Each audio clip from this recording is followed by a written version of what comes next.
Distinguished guests, colleagues, ladies and gentlemen, good afternoon, and thank you all for attending this Seismic Risk Mitigation Leadership Forum. I'm Craig Tillman, President of Renaissance Risk Sciences Foundation and Weather Predict Consulting, and we are certainly both honored and delighted to be able to sponsor this 6th mitigation leadership event, along with our co-sponsors, the Federal Alliance for Safe Homes and the Insurance Institute for Business and Home Safety. This is our first mitigation leadership forum, and we are very pleased to be joined in our current effort by our colleagues and our co-sponsors, the Earthquake Engineering Research Institute and the Pacific Earthquake Engineering Research Center. I'll try to be brief today because we have two very important people to speak, but I do want to talk a little bit about the work of this forum and reflect on what we can achieve together in the next few days, drawing on the diverse knowledge base provided by each of you present today. Participating in this forum are representatives and leaders of many disciplines within the field of earthquake mitigation, and we'll be hoping that they'll be focusing on creating linkages between researchers and practitioners, which will ultimately benefit policymakers who will be working to encourage safer communities in the face of catastrophic events.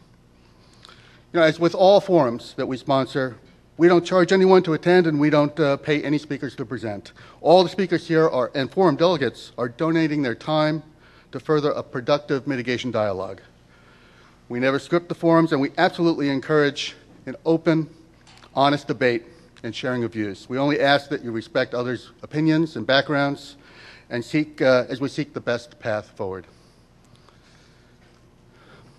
You know, the devastation that we've all witnessed over the last few years has been really a constant reminder of the importance of our mission, which we share with the leaders here to make resiliency a public value.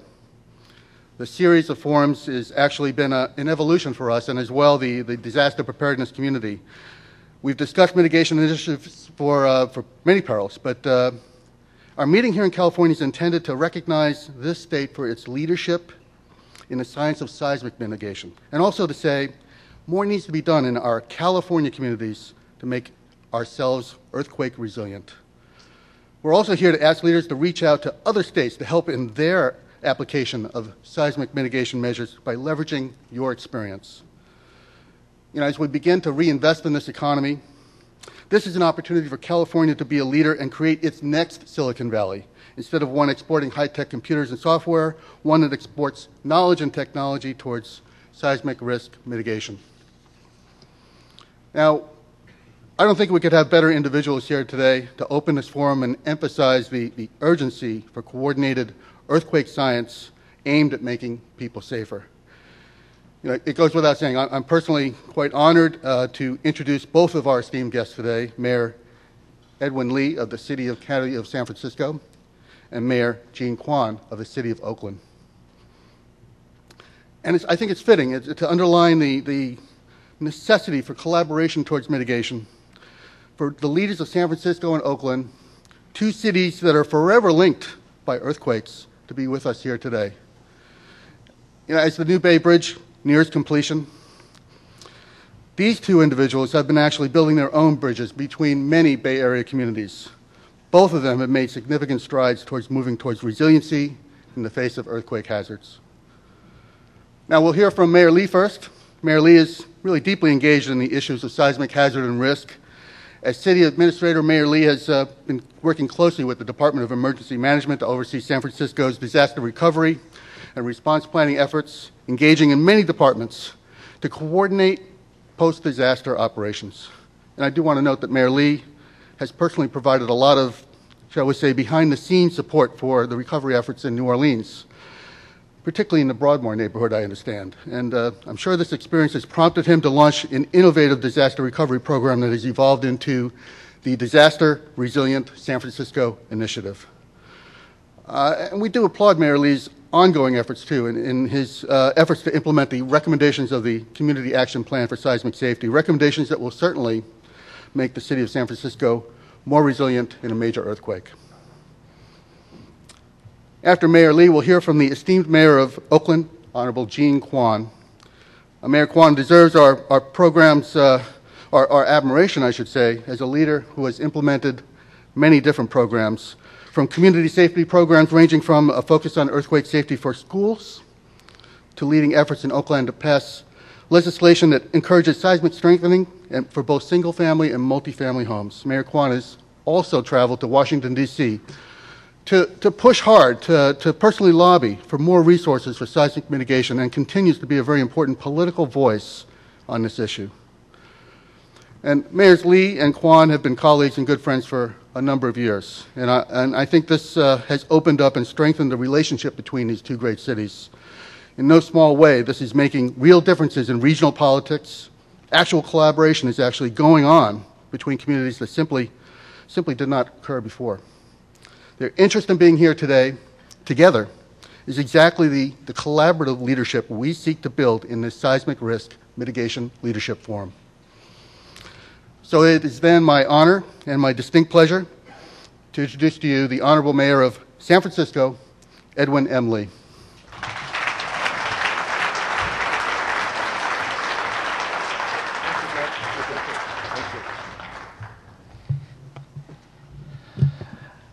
Good afternoon. It's my pleasure to join all of you here to be at the Seismic Risk Mitigation Leadership Forum. And it's also my very good pleasure to join Jean Quan once again, because we can go further from identifying each other's faults to identifying each other's faults. That's what we're here today for. But anyway, I wanted to... Jean knows me from many, many years, and it's a pleasure working with her now because we both have very, very important, obviously, cities to work on behalf of. But more importantly, when seismic activities happen, they will never happen locally. They will always happen regionally. We know that. We've been planning and preparing for it, and it's because of all of you here in this room that has given us such great advice. And I just wanted to note my appreciation for this leadership forum, because the sponsors for this forum have been so important, and they've been entities that I've been familiar myself with for some time now. Renaissance Risk Sciences Foundation, Weather Predict, the Federal Alliance for Safe Homes, FLASH, the Insurance Institute for Business and Home Safety, the Bay Area's Engineering Research Institute, and Pacific Earthquake Engineering Research Center, and so many others of you, including our own departments working together. I know our DBI director was here, our planning department, our fire and our police, and our DEM as well, have all been part of looking at so many programs that we've been able to put together for the effort to make ourselves not only resilient, but to pay attention, I think, to the newer area of science beyond response, and that is to really help our city and our region recover quickly, because we know what our role is in terms of the whole United States economy and the world economy. As all of you know, we take seismic safety very seriously in San Francisco, and we've been working on so many different programs. Our Office of Emergency Management, our fire department, our first responders, all have been preparing for the big one for so long. And we know that the big one is about to come. The percentages increase as you well inform us, many of you and your expertise, some 65% chance in the next 25 years, I believe, is what is being predicted. Working together closely with our fire department, certainly I have a very, very strong relationship with Chief John Hayes-White. Now I also have, and I reflect with you, a very strong relationship with our new police chief. Who could have known that just last week, as we have appointed a new police chief, that Chief Greg Sir had spent 2.5 of his almost 3 years of his wonderful career with our Public Utilities Commission, working on the seismic and the homeland security aspects of our whole water system. Now he's our police chief, and we get to work with him again, not only as one that will lead the response in the city from the public safety side with our fire department and our DEM, but to have that additional experience working with us when he was out of uniform and into the whole area of part of one of our most important infrastructures in the city. I've had a chance to work with our city capital planning group, and now we are involved with our building inspection and our planning department, working on ambitious hazard mitigation planning and implementation projects in their daily operations. And of course, as I mentioned earlier, with our Public Utilities Commission and their $4 billion seismic upgrade of our water system.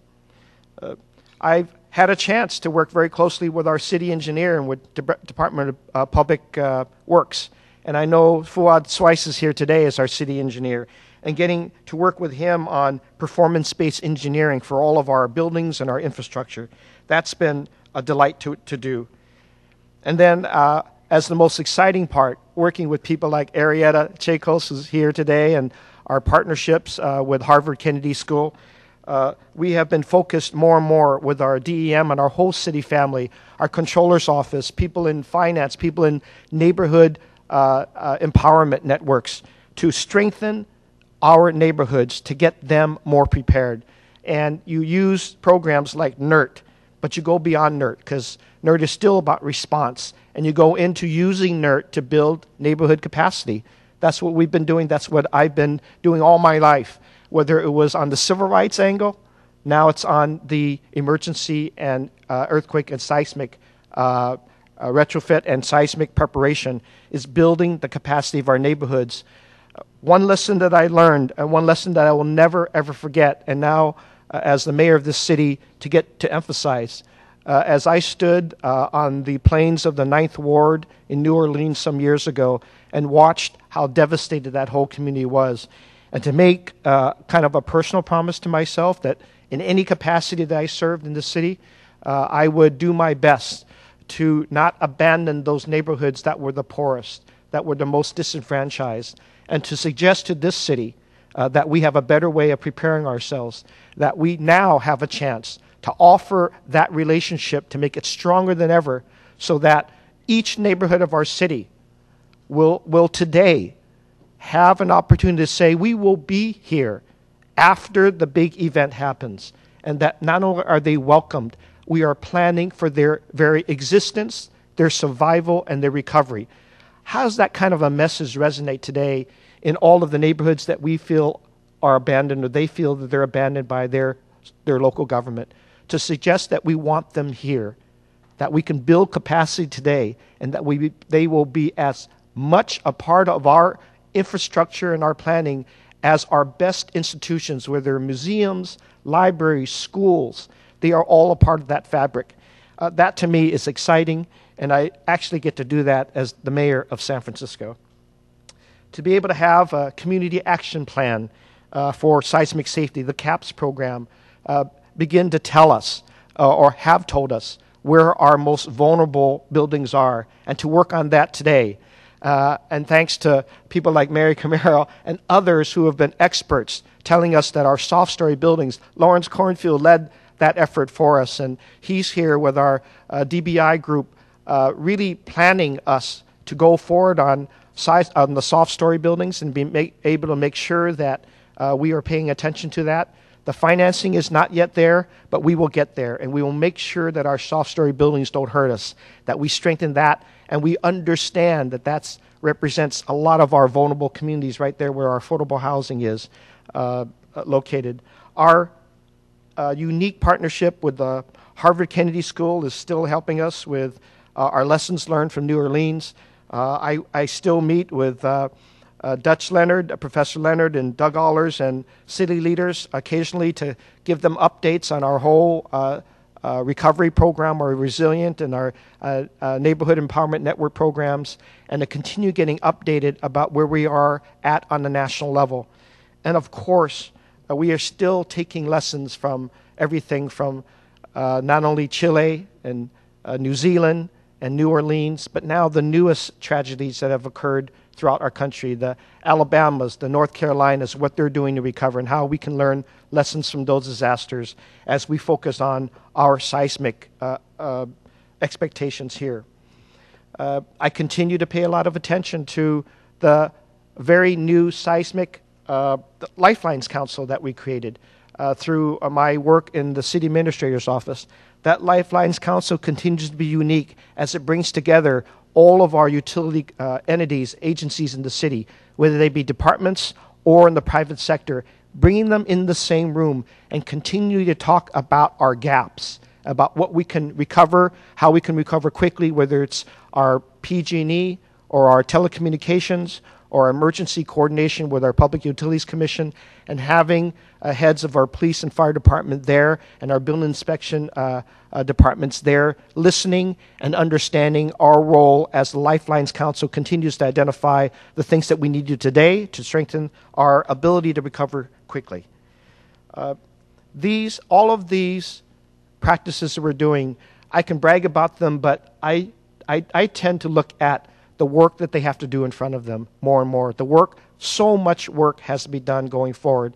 And I thank all of you for this 6th annual leadership forum, because you will continue reminding us where the gaps are, where we have to pay attention to, how can we do things better in the preparation of our city and our county and our region.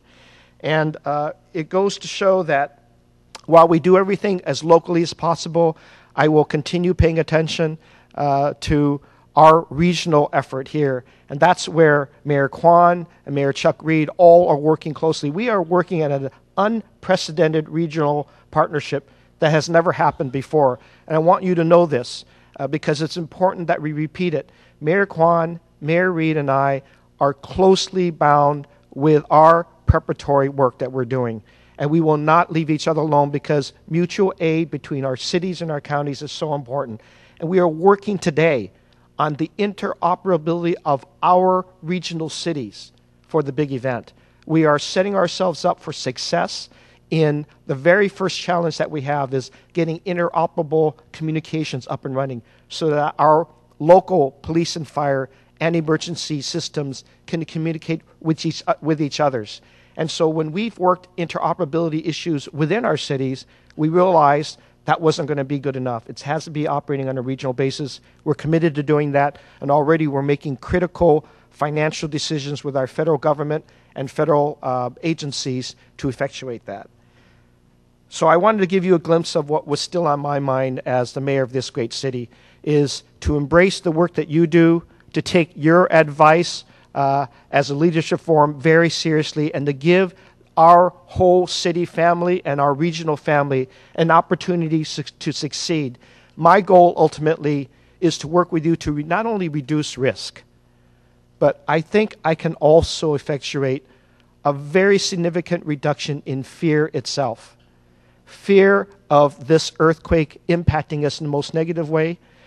You saw how devastating the loss is throughout the whole world in Japan. You saw how, 26,000 lives lost. That's our whole city family of employees, as an example. And the fear that that kind of event occurs, I think we have an opportunity in our very short lifetimes to actually eliminate fear of seismic activity if we plan, if we practice, if we continue exercising, if we continue the very disciplined approach of reducing our risk in every way possible. And it's with your help, with your leadership, that we can do this. I thank you very much for holding the 6th forum, and thank you for having me here today. Appreciate it.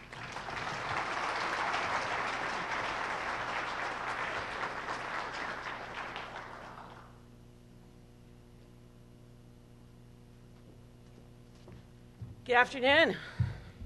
It's horrible being the speaker after lunch, so stretch a little bit. Ed and I are particularly happy to be working together on so many issues, and this is probably one of the most important ones, and one that in these economic times would be one easy to forget or say, let's just hope it doesn't happen on our watch.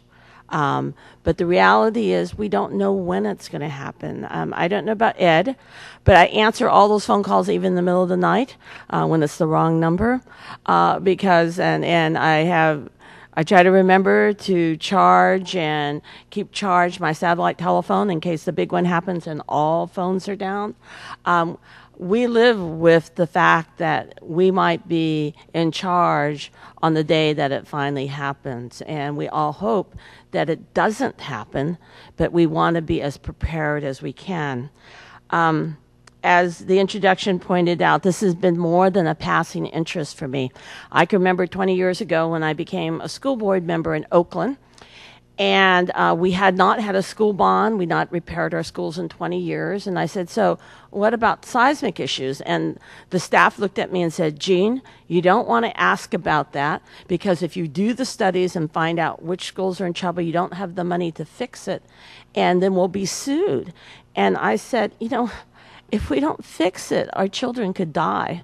So we need to think about the paradigms. And for me, the issue of what we need to do is as much an issue of political will as it is your technical expertise, and that you need to help those of us who have to help find that political will, give us the data, and quite frankly, learn how to do a little political. Some of you are very good. Arietta and I basically shook down the Republican Party to add seismic retrofitting to school bonds back in the days when she worked for the Berkeley School District. Some of you are actually pretty good at working around the edges and making sure that the legislation addresses what we need to do. I can remember working with neighborhood groups and PTAs and creating a handbook that now is the basis of what FEMA uses for schools for earthquakes. And as a city council member, one of the first things I did was create a wildfire district where households in the fire zone of Oakland, which has this unique urban wildfire interface. I don't know if Ed has to worry about raccoons, mountain lions, and wild turkeys, but I have to worry about those and the redwood forest that is on the edge of my city.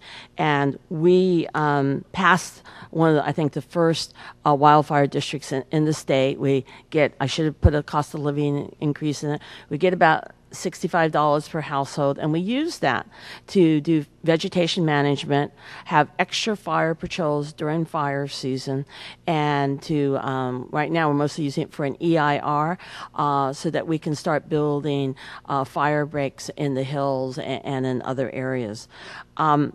We are now really living on borrowed time. For those of us on the Hayward Fault, we are now in the 142nd year of the every 140-year Hayward Fault earthquake. That is, we're 2 years behind the average, beyond the average, and we know that in our area, that should there be an earthquake tomorrow, we could lose up to 15,000 lives and about a third of the rental housing in Oakland. And so for me, that's our Katrina. Like in New Orleans, where they knew that the dikes had to be repaired, we know that if we can retrofit our buildings, and so in my city it ranges about $4,000 to about $14,000 average house, that we can save what's now become $500,000, maybe with the recession a little farther, average of a $500,000 home in my city. And we need to think in new ways to get people to have that sense of urgency. In Oakland, we have been following some of the lead of San Francisco and Berkeley.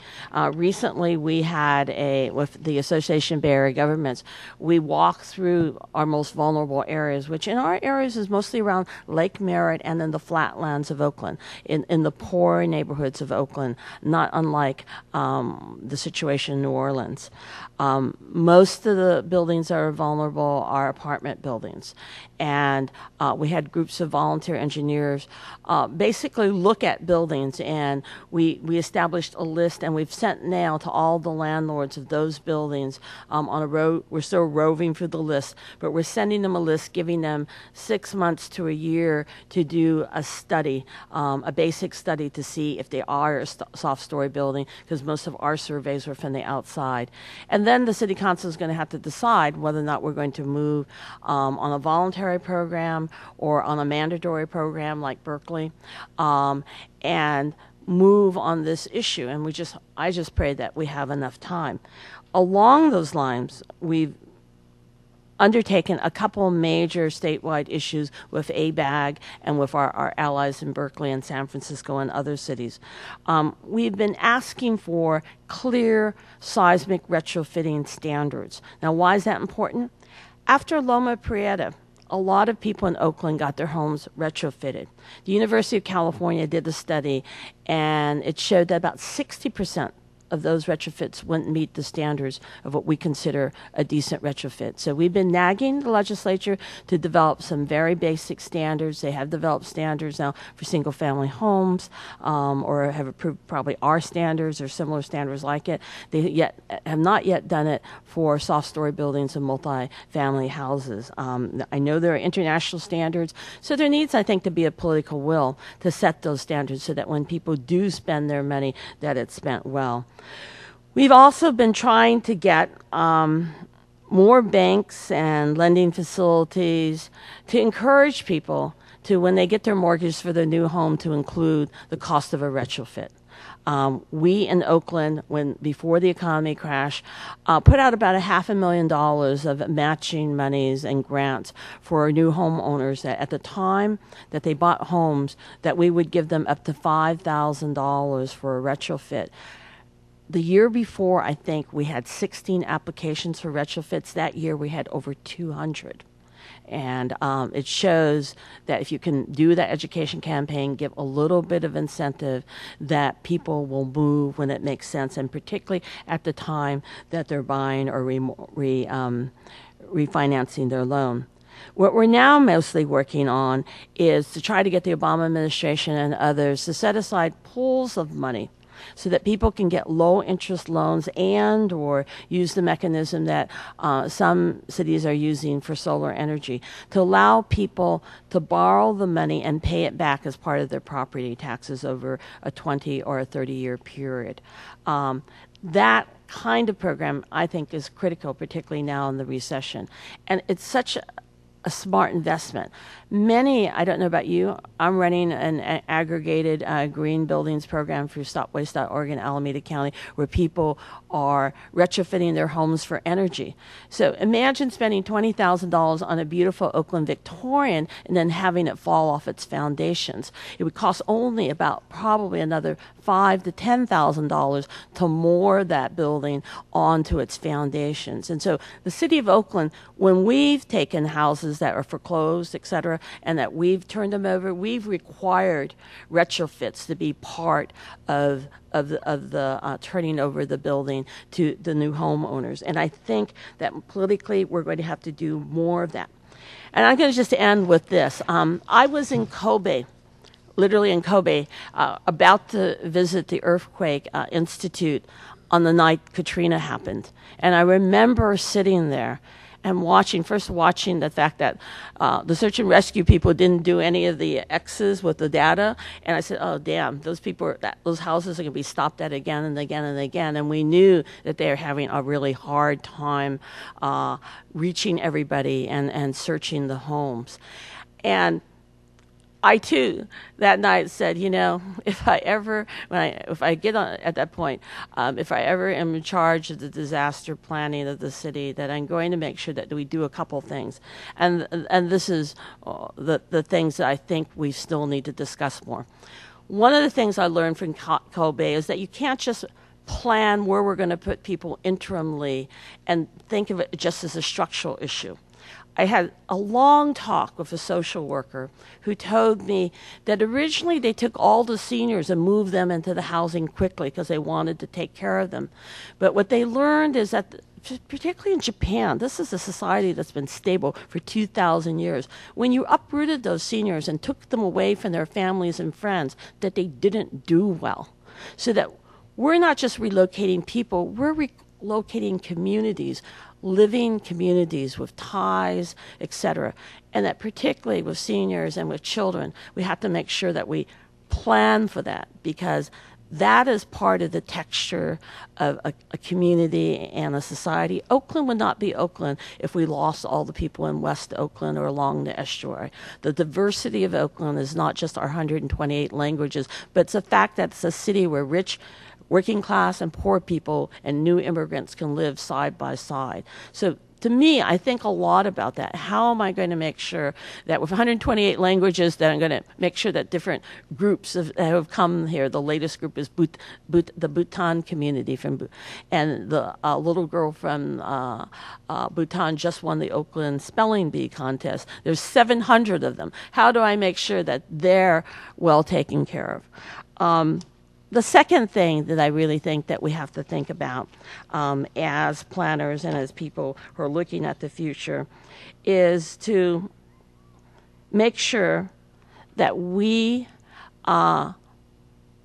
plan in a smart way the reinvestment and the economic development. That is, how do we make sure that our businesses survive? Many people told us, even after Loma Prieta, if you look at downtown Oakland, you should have your next conference, by the way, in downtown Oakland, it was a ghost area for about 10 years. It took us so long to get the businesses back up, to get the buildings retrofitted. And thank God we retrofitted many of the beautiful old buildings, our Art Deco buildings. The Fox Theater is the one that we celebrate the most because we could have lost it. So that when we're restructuring and rebuilding, that we have to think a little bit about the historical soul of the city. I mean, the Ninth Ward, to see it today, is more than just was more than a bunch of housing. It was a real living community, and it's gone forever. And a part of American history is gone because of that. And so as we think about rebuilding and what we're going to do, we need to think to make sure that the people who live in those communities will be able to get back to work, that the things like restaurants, even just closing down a part of a town for a while, restaurants are on these little tiny profit margins. They can't afford to be down for 6 months. If they're down for 6 months, they're down forever. And I don't know about you, but I have 128 different kinds of restaurants in Oakland, and I love every one of them. And protecting that cultural heritage and protecting that part of the city is something that we also have to think of. So thank you very much. We're looking forward to what new ideas that you have, but let's also think not just technically, but let's think politically, because I think we're running out of time. Thank you.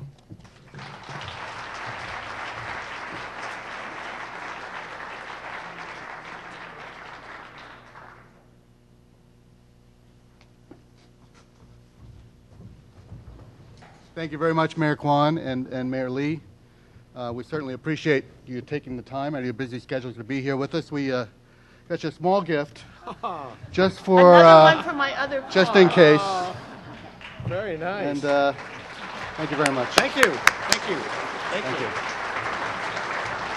This will help me look for my golf balls at night, too. Huh? Thank you. I actually have one of these in my car, but now I can have one for my other car.